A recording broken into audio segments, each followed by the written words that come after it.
Cancel culture strikes again. Goya Foods CEO is refusing to apologize in the face of a liberal boycott of his food company.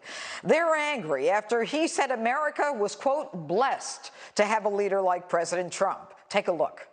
It's suppression of speech. In 2012, 8 years ago, I was called by Michelle Obama to Tampa, and I introduced in Hispanic Heritage Month, President Obama. So, you know, I'm not apologizing for saying, and especially if you're called by the President of the United States, you're going to say, no, I'm sorry, I'm busy, no thank you. I didn't say that to the Obamas, and I didn't say that to President Trump. All right, Greg, so here we have a guy who's been to the White House with Obama, White House with Trump. This time he goes in support of the Hispanic initiative that provides access for education and entrepreneurial outreach. And he gives 2 million cans of food for those who are needed during this pandemic. Does the left hate Donald Trump so much that they don't want Hispanics to get help, or poor Americans who are suffering right now to get food? Their hatred for Trump trumps their love for the poor. The best part about this story, one of the boycotters is Lin-Manuel Miranda, whose play Hamilton became a movie and is now under fire for glorifying a slaveholder. So it shows you what happens when you're threatened by the mob. You either fight back or you roll over. Miranda, full-fledged coward, rolled over and went after Goya Foods to save his own skin. But I have a perfect solution, which is courtesy of Scott Adams. Cancel culture works because it's one way. People can cancel you because they know where you work, but you can't cancel back because you don't know where they work. So we need mutually assured destruction, full transparency, where all the cancelers, we find out where they work, and so we can contact their companies and their bosses and ask them, hey, are you okay with your employee Doris Johnson trying to ruin a Hispanic-run company that feeds millions for free? So we need a company devoted to outing all the cancelers, because people don't punch you if you can punch back. That's right. That's right. You get respect from them. But, you know, Dana, the CEO of Goya says, you know, this is suppression of my speech, and he's not backing down. What do you think?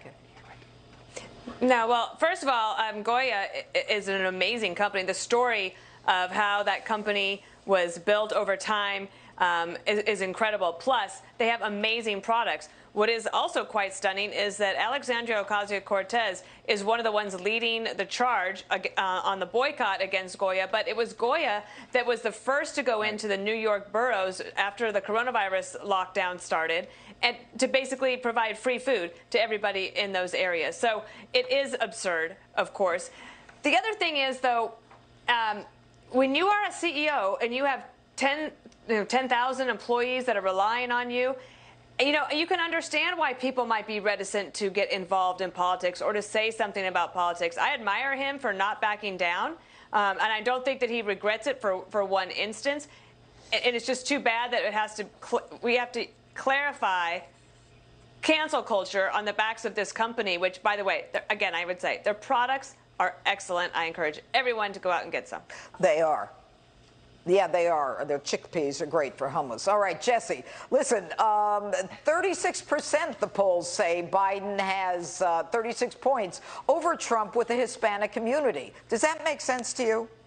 Well, from what I've heard, the president's making very strong inroads with the Hispanic community, and it's making up for some of his deficits in the suburbs with white women. So it's obviously too early to tell, but I just had a brilliant idea, maybe the only brilliant idea I've ever come up with on the show, and Greg kind of teed me up for it with about the mutually assured destruction thing. You know how you can buy carbon offsets if you're a polluter? You should just be able to buy cancel offsets. Right? So, like, you could just get away with a lot more if you just pay the right people. That's anyway, this country is too... Jesse, that's called virtue signaling. That's why everybody virtue signals. That's their offset. They virtue signal, they give money, they do whatever they can so they don't get eaten by the crocodile, but they always do. Okay, I didn't know you could virtual signal. But that's also what Lin-Manuel Miranda did.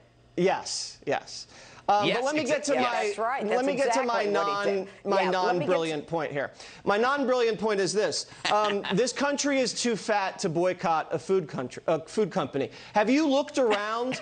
Like, do you think a boycott of a food company could last like one meal or two meals? I mean, this is delicious stuff. The taco kits Stop it, from Jesse. Goya.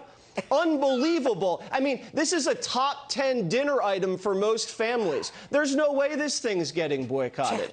And when you're a leader right, of Jesse, a I'm multi-billion letting you dollar stop company now. in this country, you have to be nice to Republicans. You have to be nice to Democrats, because this country just wants to eat. And he was. And that's it.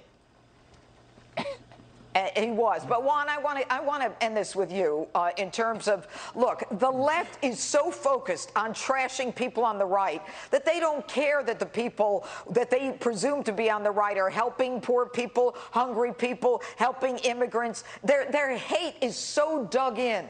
I mean, are you comfortable with this? The right doesn't do this to Obama. And trust me, a lot of people on the right didn't like Obama. But this is like cancel him out, boycott him, make him lose their jobs. Aren't you uncomfortable with that? I don't like boycotts, if that's what you're asking, Judge. But let me just say, we live in politically polarized times.